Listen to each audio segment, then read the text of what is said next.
Start with phase 1. And then we're going to phase 2. Phase 3. And phase 4! Woo! Yes! Okay! So, good. I think everybody's a bit more energized now. So that's very good. Let me see what my guard says. Yes, so the next speaker is Fiona English. She's gonna tell, wow, I have to take my breath, one moment. Okay, she worked in global investments, marketing for a very long time, but now she does consulting, coaching, and she is a renowned speaker. She talks a lot about purpose, meaning, and spirituality. And she's going to tell us about understanding spirituality in the context of your client's life. Give it up for Fiona English. Can you hear me? Yeah? I think she was worried that I was going to bore you talking about spirituality, so thank you for that. So I suppose the first question I usually get asked is, how did somebody who spent so long in investment end up spirituality? And the most obvious answer is that I have been asking myself this question my entire life. And usually when you do some research, it's because you're personally interested in it. But also outside of that, something within investment that we were always looking at is we're always looking at trends and themes. And spirituality is now considered to be a mega trend globally. So we've talked a lot about yoga and meditation today. For example,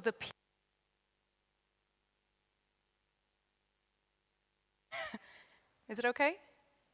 Maybe I'm moving too much, so I'll... Okay. So the Pew Institute in the US, for example, released figures last year, and they said that 27% of Americans now consider themselves to be spiritual but not religious. And what I found most interesting about that was that that had risen 8% in 5 years. So we're really seeing an acceleration of this trend. And despite that, I suppose this is a personal view, I feel that there does seem to be this lack of meaning and connection in our lives. So if more and more of us consider ourselves to be spiritual, why is that not having a bigger effect on our global communities? And I totally agree with Vicky that I think that we are almost having a collective existential crisis at the moment. And I feel very, I suppose, purpose-led in my work that I want to see some change in that. So that led me to do my research topic on spirituality. And my starting point was around what does the existing research tell us? So the first thing you'll discover when you start digging into the academic research is that there are loads of definitions out there. So I'll start with the middle one here. So that's what we call it in positive psychology. So in positive psychology, it's a character strength. We view it as having coherent beliefs about the universe. So the idea, going back to this connectivity, this idea of there being a universe and us all being connected. If you see the second one here, so the search for the sacred actually comes from the psychology of religion and spirituality. And they consider the search for the sacred to be either an organizational construct, which is basically religion, or an individual path to that, which is spirituality. If we go slightly above that, the metaphysical self, so now we're really getting into spiritual language. That's the idea of the soul or the spirit. And I've put all the references to this in the appendices if you want them. Going to the top, you'll see this comes from Tim Lomas. So Tim was my research supervisor, and he released a paper last year on untranslatable words around spirituality. So again, trying to take a different look at it and say, well, what could spirituality mean in different languages, in different elements? And what he found was that there was 3 elements. So engagement with the sacred, that word sacred again, typically through contemplative practice, with the ultimate aim of self-transcendence. So you can see that they all have similarities, but we're still not getting closer to one big definition of spirituality. So talking about self-transcendence, I'm just going to bring you down here. So this is from Abraham Maslow, and I'm a big fan of him, and that will become evident as I continue to speak. And he talked about self-transcendence as being peak experiences. And he described them as allowing us to have inner illumination. And I love that. We can see ourselves more clearly. And that's also here in the essence of who we are was another definition that I came across, or a personal belief framework. So you kind of get an idea of what spirituality could be looking at this, but it still didn't tell me what I wanted to know. So I'm a bit of a super nerd. It probably goes with the territory, having worked in investment for so long. And I really want to understand, if you consider yourself to be spiritual but not religious, what does that look like for you? What does your day-to-day life look like? I wanted the texture. I wanted to get into your life and see what that looked like. So I asked a very broad research question. I asked simply, what does spirituality mean to you? Because I didn't want to have preconceived ideas. I didn't want to bring what I thought it was, which I'm still asking myself all the time. I kind of think it's a lifelong journey. And I wanted to understand what other people thought it was to them. And was it the same for everybody? Was it different? I wanted to honor their individual experiences. So what did I find? So the first thing that really surprised me was that there was a universality to the experience of spirituality. And I really didn't expect that. I was really surprised when that came out. And take into consideration that none of these people knew each other, and they didn't practice spirituality in the same way. So they did discuss yoga and meditation, which we've discussed a lot today, but they also discussed Reiki. They discussed going to church. They discussed mountain biking, which was my favorite, connecting with nature, hiking, spending time alone, contemplation, prayer, mantras. So how they practiced spirituality was very diverse within this particular population.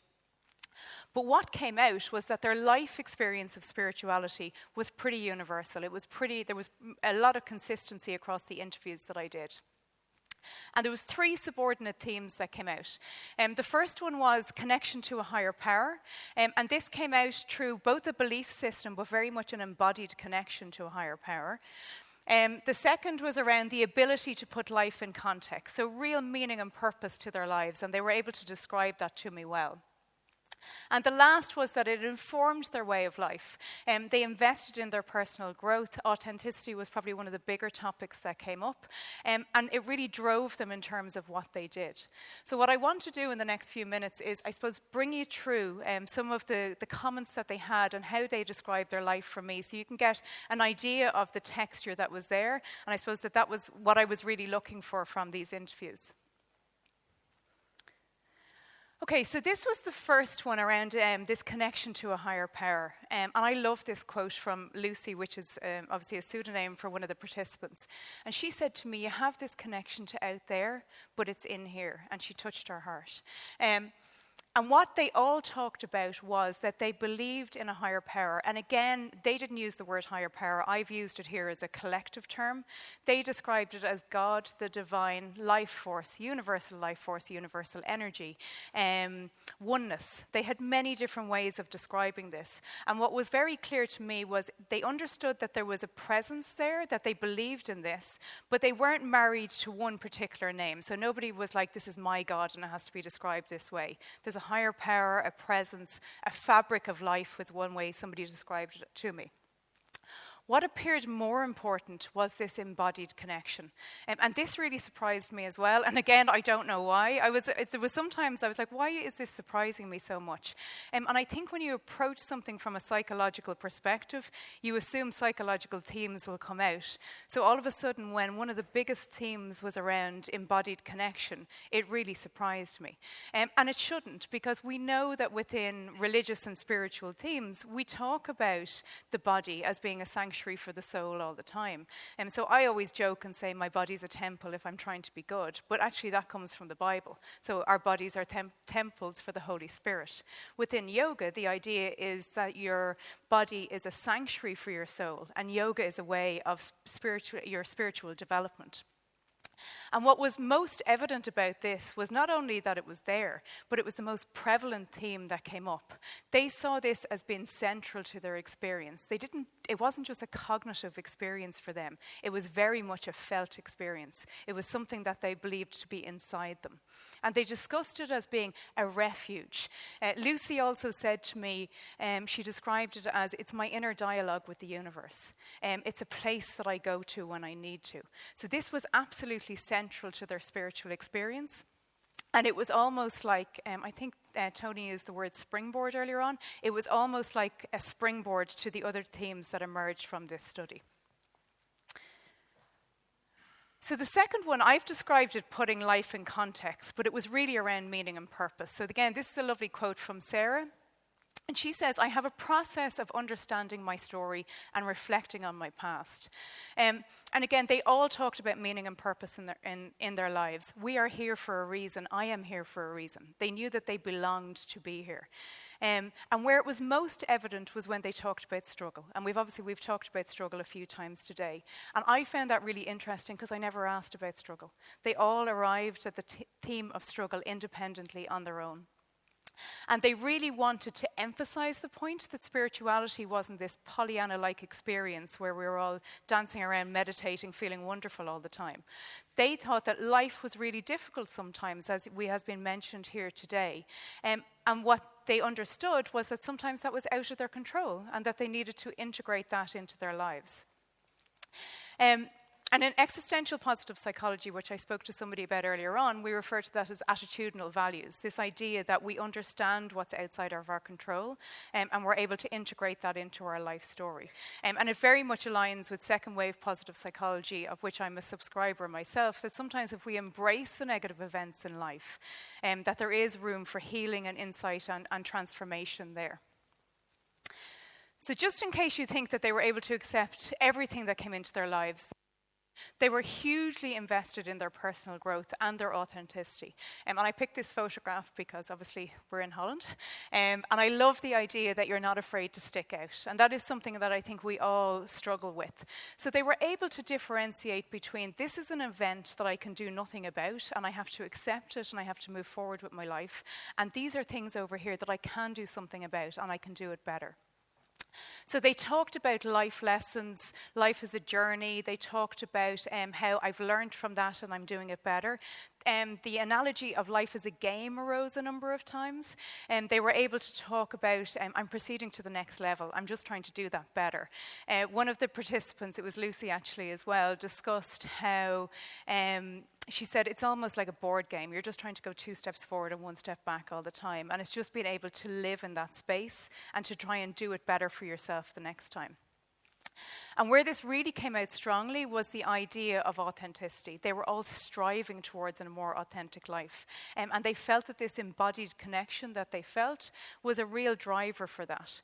So my friend Abraham Maslow, who I mentioned earlier on, he described how during peak experiences, which is what these embodied connected experiences were like for these people, that we are at our most godlike. So his word, I mean, I'm not married to the word God, but he used it as godlike. And what he meant by that is we are at our most authentic when we are in these these peak experiences, which can be experienced obviously during awe as well.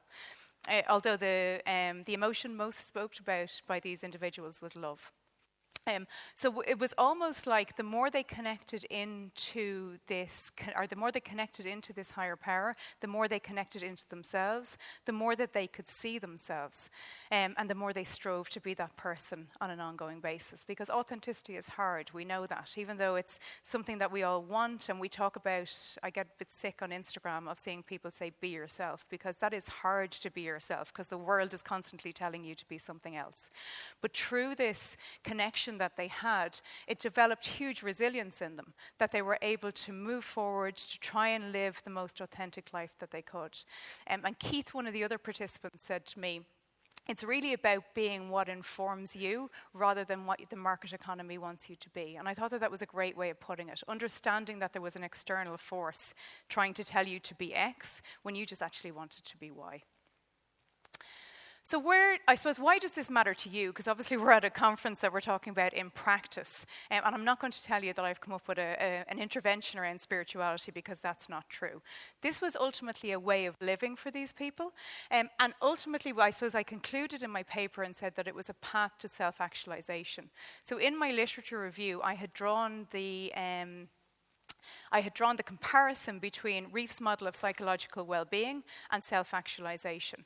And what I saw was that self-actualizing traits and all 6 elements of Reef's model were evident within the interviews. So this was very much a way of living for these people, and they all were striving towards living a better lives and displaying eudaimonic well-being as a result. So as a result, what can you do with this? So a number of people have come up to me today and said, oh, you're speaking about spirituality, that's really interesting. And actually, the more and more I tell people that that's what I research, the more feedback I get that, oh, I really like to talk to you about that. Because we don't talk about spirituality.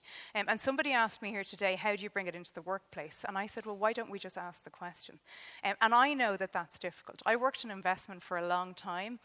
And my ex-colleagues now say to me, oh, you never told us you were interested in spirituality. And I was like, yeah, well, we weren't really talking about it, to be fair. Like, you know, I wasn't walking into investment meetings saying, you know, let's talk about how spiritual I am. So there isn't permission for people to do that. So as a result, I'm going to leave you with 2 things today. And you can take them as you want. I'm going to leave you with a gift, and I'm going to leave you with an invitation. So I was 40 this year in August, and it was about 4 weeks before I handed in my research. And I was telling Sana, who is one of my UEL classmates, you know, you go into this crazy phase just before you hand something in. So when people say to me, what did you do for your birthday? I always tell them I was researching spirituality. And I can tell that they're really disappointed for me. But they shouldn't be, because honestly, it was the best thing I've ever done for myself. When you talk about authenticity, this was authentic for me. It was amazing. So my gift to all of you today is my research question. What does spirituality mean to you? And I'd encourage you to all ask yourself this question, ask your friends, ask your colleagues if you want, and I'd invite you to have those conversations, because I think that when people are empowered to understand what spirituality means to them, not some prescribed version, that we can have, I suppose, we can encourage them to develop their well-being based on that, if they are interested in it, which is the most important thing to me, that you have agency to choose these things for yourself. So I will leave it there. Am I on time?